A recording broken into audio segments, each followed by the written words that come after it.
fresh, sweet, summer perfection. Today we're making a peach and blueberry spinach salad with maple lemon vinaigrette that's fresh, colorful, and bursting with sweet summer flavor. Let's get started.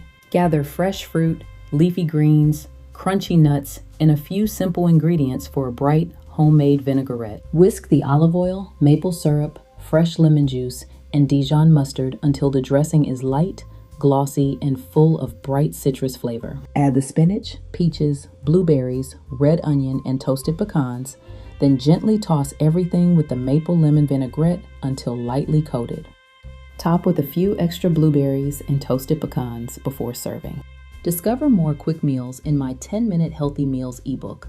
The link is in the pinned comment. Sweet peaches, juicy blueberries, crisp spinach, and a bright maple lemon vinaigrette make every bite taste like summer. Join Yum's Kitchen for free and get exclusive member extras.